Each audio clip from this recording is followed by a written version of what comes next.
Now, hey guys, I am going to be airing this very far in advance. So today is the 17th of June, and I'm going to be airing this around the end of July, beginning of August, after our second and final hiatus in the summer. And this is a review of a very special piece of DLC. That is the Pokemon Shield DLC Pack 1. The Isle of Armor. So I'm going to be going over first impressions mostly. I'm going to be filming what I think. I'm going to show you the graphics. So I'll give the graphics a score. I'll give the amount of content a score. And I'll give an overall score. So there will be 3 categories: graphics, content, and overall. This is not an in-depth review. This is more of a first impressions and then diving into what I think of it. So it's currently updating and getting ready for the DLC. So I'll see you guys soon. So first I want to, as a little preface, go over the download. So I clicked the plus button, went to software update, and went over and said check via the internet. And now it's downloading, and I think it's done a great job of downloading at the right speed. So I think this will be a fair-sized DLC where it gives you a substantial amount of content without being absolutely massive file size or way too big. So that's good, but I'm getting ahead of myself. That's just a very early impression, so you can see how my views change, or if they don't. And once I start playing it, I'll let you guys know what I think of the graphics and content. Of course, how could I forget? A level 72 legendary Pokemon won't cut it. I need a level 11 Squirrel, because it's totally not flawed game design to force the player to have a weak Pokemon. Totally not. It's Pokemon. It's fun. I swear. It's fun. I'm not being held in captivity. I swear I'm having fun. Now I will win every battle. I'm sure of it. Only now can I walk the path of the champion.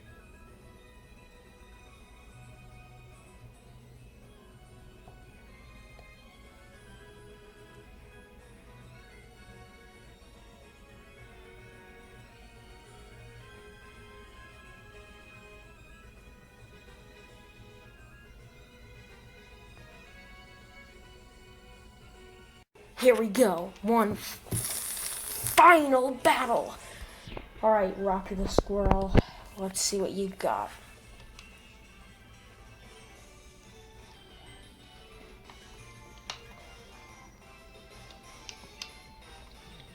Let's see if this works.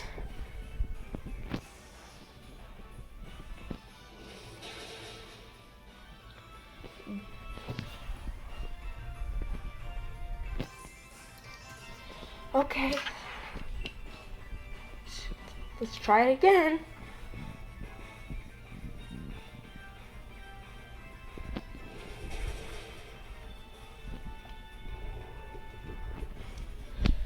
Alright, this is fine.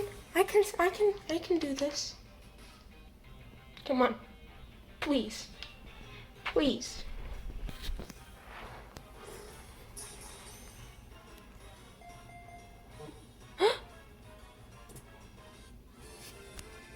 A critical catch.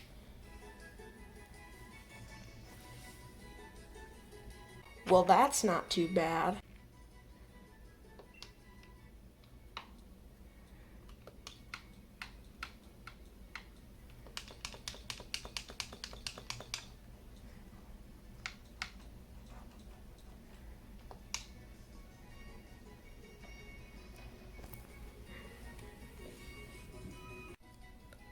Will Slowpoke get a chance at redemption and be added to my party?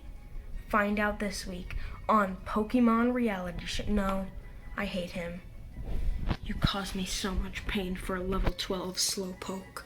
If only your stupid, stupid eyes could see that.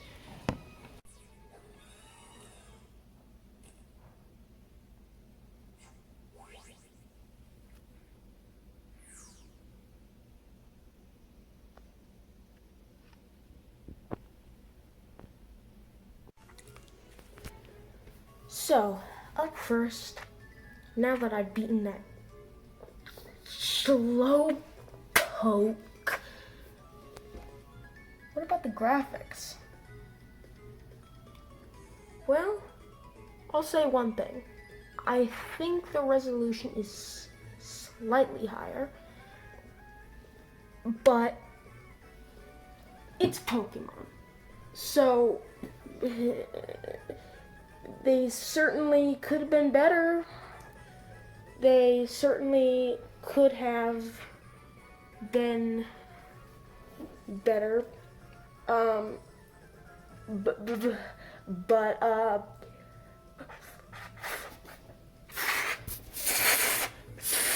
4 out of 5. In terms of content, first,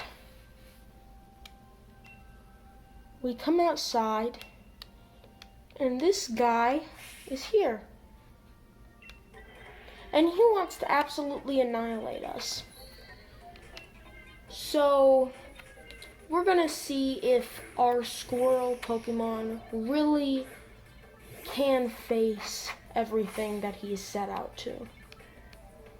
So, this is the real test. Oh, okay, well, he's still asleep, but I think we can still win. I think we can win.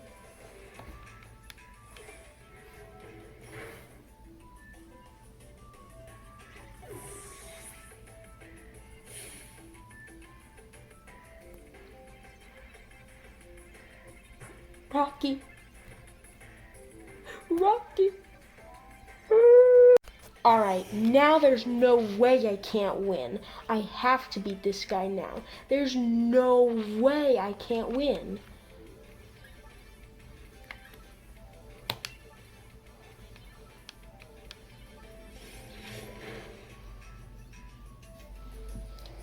See? Well, I guess Rocky sucks. I just filled up an entire Pokemon slot with him. What is wrong with me? Actually, I might have underestimated this game's graphical capabilities. This actually looks extremely nice. Still a 4 out of 5 though. But after beating just one battle, you go into a beautiful wild area? I like that. This place is truly incredible. I really like the ratio of Pokemon. They really did a great job with these wild areas. I think this one's much more fleshed out than others in this game. This is really well done. However, I do have some gripes about this so far. For some reason, the first Pokemon you battle, the Slowpoke, is level 12, and then the Pokemon that Trainer Avery has are level 60. That's kind of dumb. However, I'll give him credit. This looks pretty incredible. Already, this is giving me a lot of freedom to go around and catch wild Pokemon. I think it's doing a really great job of that, and depending on how far you've gotten in the actual game, it does a great job of allowing you to fight different Pokemon. I really think that they got this part of the game design right. The exploration is much better than before. The graphics are beautiful compared to before. I think that it takes a new dramatic take on the original game's concept. The only thing I have a problem with is the balance of the Pokemon, was a bit wonky at first, but now I'm starting to see that this is meant for players who have beaten the game, which makes sense. So, overall, so far, it's doing a great job. Look at this. Now we're going to talk about content. These are all of the areas in this DLC pack.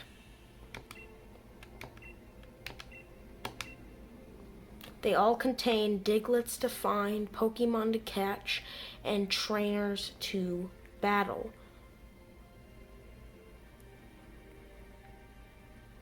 Content gets a 5 out of 5 masks in my book. Now, I'll meet up one more time, one final time, once I've beaten this DLC to give my final verdict. Now, after looking through the best the game had to offer in terms of visuals, I have to give the graphics a 5 out of 5 with the sunsets and the water. It is very, very well done. So, the Isle of Armor DLC, I gotta give them props. The graphics are great. The collectibles are really well done. The first hour or so of content is really fun, and the exploration is really neat. The graphics are great. But once you get past the first hour, you have to go through hours of tedious, disgusting grinding just to get your stupid Kubfu Pokemon to level 70 so you can go through a cheap knockoff of the Elite Four. What? What? That is an insult to the game. I thought Sword and Shield was like a 3.5 out of 5. It was really fun, but there were a lot of mechanics it could have used better. This first DLC did a great job of making the wild area better, added collectibles, made it fun to explore. It really improved on a lot of the mechanics, but guess what? The actual main story sucks. So it's the exact opposite of the base game. I give it a 2.5 out of 5. It just barely passes as a good and worthwhile purchase. 2.5 out of 5 is the bare minimum. Anything below that, you shouldn't buy the game unless you're like, you disagree with me, or it's like super cheap. With this, it's DLC, so it will probably not go on sale. But guess what? Yeah, it just barely passes. And if the second part is just as bad, if not worse, then you might not even consider buying this. Unless you are in it just for the wild area and exploring and the new Pokemon and the Diglets, which was my favorite part, then buy it. But if you're only looking for the main story content, you will be heavily disappointed. I was heavily disappointed. This is disgraceful. They need to get their act together next time and rely on legitimate, fun gameplay. Sure, Pokemon games usually aren't very challenging, but they're fun. It's fun to just go through them, go through all the gyms, all that. With this, it's, fight 50 million wild Pokemon to get your stupid bear Pokemon who sucks. And I don't say that because I think the Pokemon sucks. I say that because, like, why don't they let you use your other Pokemon? And it's just ridiculous. So 2.5 out of 5 masks. That's all this is getting from me. It is really bad. And when the second one comes out, it better be way better. I haven't seen a lot of people talk about this, about how bad this grinding is. They usually either don't talk about it or they talk about the beginning and then they don't play after that, which is good. Good for them. I'm not gonna keep going. I don't think I'm gonna beat this. It's ridiculous. It's so stupid. Buy it if you want the collectibles in the wild area. If you don't, if you just want the main story, do not buy it, or you will be sorely disappointed. But thank you guys for watching. Be safe, and goodbye.